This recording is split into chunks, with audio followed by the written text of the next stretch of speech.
I want to talk about someone who was in my life that turned out to be a horrible person. Just to let you know, I'm 23 now, and this started when I was 9 years old. I'm going to start by saying he never did any of this to me, but I was living in the house at the time it did. Some backstory. When I was a kid, both my mum and my dad were both alcoholics. They got into physical fights almost every day. Me and my sister, being protected of my mother, we would try and attack my dad if he hurt her, even though I was only 9 and my sister was 14. It never ended well. He beat us too. Cops were always called, until the day he attacked us all and got arrested for the last time. That is where we met Steve.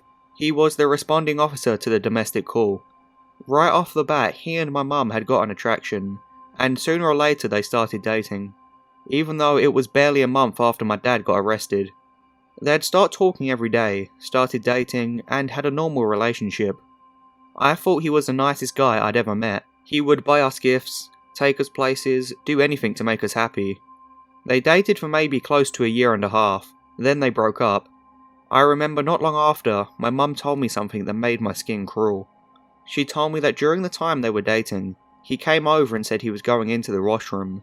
It took him a long time, so my mum went upstairs to see what was going on, and she caught him in my sister's room sniffing her underpants. She never broke it off because she's the type of person that always wants to feel needed, even if it put me and my sister in danger. I blame it on the alcohol. He always tries to stay in me and my mum's life, even though she was dating other men. June 15th, 2007, when I was 15 years old, my mum passed away. She had a brain aneurysm, and was put on life support for 2 days before we could say goodbye. Behold, Steve showed up at the hospital to say goodbye. It was very nice of him, but I didn't know he knew. She passed the next day, and since I was in foster care the same time it happened, I was placed in a teen psych ward in the same hospital for a month and a half on suicide watch. No one in my family came to visit, but Steve came every single day. He would even take me out every day if they let me. Bought me new pool cues and ping pong paddles for all the kids. He was always there. When I got let out of the foster care system, they let me move into his house. Now let me say, this is where it got messed. 1 week before I got let out was my birthday, so they let me have a weekend visit for 2 days away from the hospital. As a gift, he bought me a brand new Mac laptop, a brand new cell phone, headphones and all that stuff. I was excited to set everything up over the weekend. I downloaded free music, and back in my time was a program called LimeWire. I'm pretty sure most of you remember it. So I went to Steve's computer since he had the program to download new music and transfer it onto my Mac. That's when his download history came up. It was all videos of child porn, videos that were titled 4-year-old tied up and gagged and 3-year-old gangbanged. I freaked out, I knew what it was, and this is where I get the award for stupidity. I said nothing. I was tired of being placed in foster home to foster home for 5 years, so I said nothing. I was actually scared as fuck to move in, I won't lie. I was there for 5 months until I went to his computer to download more music. I guess it slipped out of my mind at the time, as I never thought of it, till these videos came up, and I got terrified. He never did anything to me, but I started realizing he was grooming me, buying me thousands of dollars worth of gifts in those months. I am also going to point out that he was retired from the police force after 25 years, and was working odd jobs after. I had a hospice worker that would visit me every few weeks since my mum passed, to make sure I was okay. I finally let it slip. I told her what I found, and the next day I was taken into a foster home. Months and months of statements later, he got charged with child pornography. They found hundreds of images and over 100 videos on his computer. He was sentenced to 9 months. I never talked to him since, but I've been following the media. A year after he got out, he was arrested again for more pornography and assault with a deadly weapon. Turns out he sexually assaulted and attacked the nurse who would come in and check on his 87-year-old stepmom who also lived with us. After the first case came out, another girl came forward to finally tell her story. He abused her too. Back in the 90s, he groomed himself to get close to the mother, then close to the daughter and abuse her. It shook me, because it sounded all too familiar. She said it was because I finally came forward, that she finally had the courage to stand up and come out against him. I feel that was the biggest win out of all of this. I feel blessed that I was able to help her come forward. I honestly don't know how much time he got for that, but not long after I searched his name again. He is now suing the police force here for being too aggressive with him, and tackling him in his driveway when he had a bad back. Yeah right, of course he did. I haven't heard anything since, but to this day I feel blessed that he didn't attempt anything with me. I don't know if he ever thought about it, but I know he's a sick person. Just to throw it out there, his defense in court was, I had the video so I could try and find the children and help them. That was a good one. My grandmother used to work as a nurse in my hometown. She enjoyed the job and got along pretty well with her co-workers. Almost every morning, she would get herself some fresh coffee from the break room, since there was a man who always ended up making it for everyone. One day, she was getting herself some coffee, as usual. Upon taking the sip of the beverage, she immediately spat it out and dumped it in the sink. When telling the story, she had told me that it tasted like there was sugar in it, and she absolutely hates coffee with sugar in it. A while later, an arrest was made on a man named Michael Swango, the guy preparing the coffee in the break room.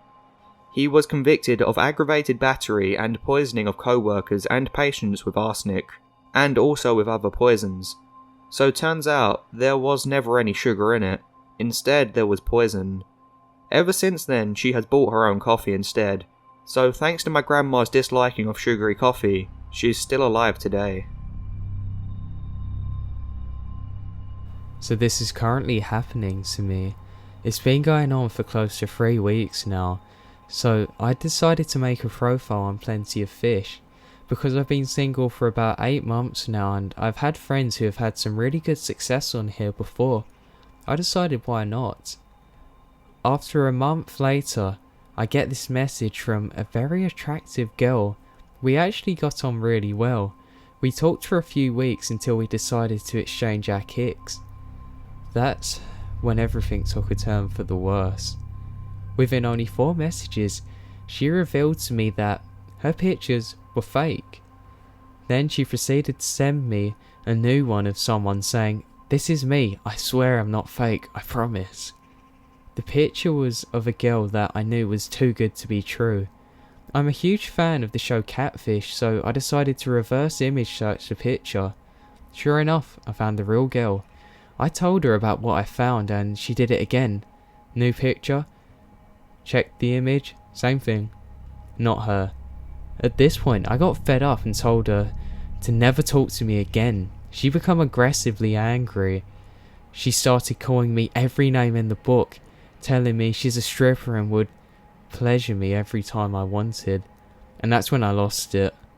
I started getting messages from new accounts on both POF and KRK, all claiming to be her friend or someone who works with her.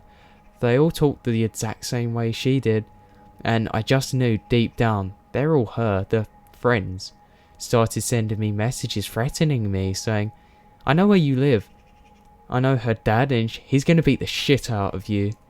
And the one that made my heart drop was that, "I know where you live in Pine Ridge. That's my neighbourhood." I went out on every single day, and every day that I'd come back, I would get up to 30 kicks a day from her, never replying.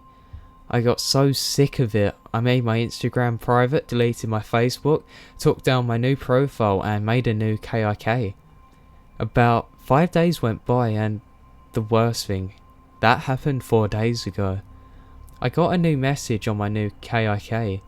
It was a picture from a username called Killer2 Coming For You. While I opened it, I almost pissed myself. This is my house from across the street. I could see the window to my room with the light on. I called the cops and, long story short, they told me that they can't do anything for you because she physically hasn't harmed you yet. Thanks, police. I've been sleeping with a knife under my pillow since. Thank God she hasn't done anything yet, but today, heck, a few hours ago, I got a new message on KIK from a friend of hers. I knew it's her, but she just flipped. Swearing, "Fuck you, fuck your dad, fuck your mum, you're a fucking loser." Me being curious, I decided to sign into my old KIK, and sure enough, 10 new messages, all saying how she loved me but how she's pregnant and has a boyfriend, but she still loves me and wants to raise a baby boy with me. Sure enough, she sent a new picture of a pregnant girl with a caption at the bottom, "Proof I'm pregnant." I had definitely saved it and just reversed image searched it. Sure enough, thousands of sites had that picture. Every day I'm living in fear, waiting for a new message. I'm going to make a new KIK tonight, but seems too easy for people to find them accounts. I'll keep you guys updated on this. I'm sorry this is so long, thanks for sticking around with me. I hope I can keep posting. Update. The day after I posted this, I definitely deleted my KIK and every other social media but my Facebook. But that's the only way most of my family can even get a hold of me, though I thought I did my best to make sure everything I wrote or liked or posted was private. Today I got a new message on the messages request inbox from a person I won't identify since this is still an ongoing police investigation. It said, "My sister loved you and you broke her heart. I'm gonna come and kill you." That was this morning and I have called the cops again. They've finally started taking this a bit more seriously, as they have at least a name and a message now. They said they're gonna do their best. Let's hope so. When my dad was growing up, my great-grandparents lived in a small farming town in Illinois. For the most part, the town was quiet and peaceful. In the mid-80s, a friend of my great-grandmother, Gina, came to her with the news that one of her sons had turned up dead. He had gotten involved with drugs, and it was suspected that a gang tracked him down. The police weren't getting anywhere, so Gina decided to investigate the murder herself. One night in April, a few months after Gina's son was killed, Gina was found dead in a field. According to my great-grandmother, Gina was very close to cracking the case. However, the death was ruled by suicide by local police, and everybody just moved on. Everybody except for my great-grandmother. Great-grandmother knew pretty much everything about the case, as Gina had continued to update her as she tried to solve it. So she picked up where Gina left off and began asking folks around town if they knew anything. One night, my great-grandparents came home from a day in town. My great-grandmother went into the house and almost immediately heard the phone ringing. Not thinking of it, she picked it up and answered. On the other side of the line was a man who said, "If you don't mind your own business, you're going to end up in a field like your friend." Moving to the next day, my great-grandfather brought his first gun. Looking back, it's creepy to think that the man on the phone called so soon after they got home. I am glad that my great-grandmother stopped searching, and that my great-grandfather took precautions in order to protect his family. Both of my great-grandparents lived long lives, and Gina's husband ended up remarrying and moving out of the state. This happened about 2 weeks ago while I was walking from my building to my aunt's house. The city I'm in is a medium-sized one and I don't have a very long walk to her building, but it's still a good 2 blocks away. A bit of background on myself first. I'm a transgender guy who went female to male, who passes rather well for someone who is not on hormones. However, due to not being out to the family, I often wear women's jackets and neutral clothing, which can be a bit confusing for some people. That day, I had chosen to wear a purple jacket and matching hat, and from a distance I could be mistaken for a female since the hood was up. Back to the creepy part now. I was walking alone like usual when I heard footsteps racing up toward me from behind, which is unusual. There really wasn't anyone else outside at this hour, but naive me thought that someone was late to class, and since my work is a part of a college campus, I shrugged it off as nothing, until I felt someone grab my shoulder and turn me around. A very large man was there, and there was a truck nearby. He seemed surprised to see me though, and immediately let go of me once he got a good look at my face. He ran to his truck and someone drove him away. I ran the rest of the block to get to my aunt's house. Later that evening, the same man was on the news for attempted abduction of a young girl in that area. Thanks for watching the video. If you liked it, then please give it a like and share. Also remember to subscribe for updates on my future content. I wanted to say a massive thank you and shout out to that creepy pasta guy, the other narrator you can hear on this video. Make sure you go and check out his channel, you're sure to love it. Also make sure you click on this link displayed above to go to the other part of our collaboration. Make sure you go and give that video a like too if you enjoyed it. Thanks guys, see ya.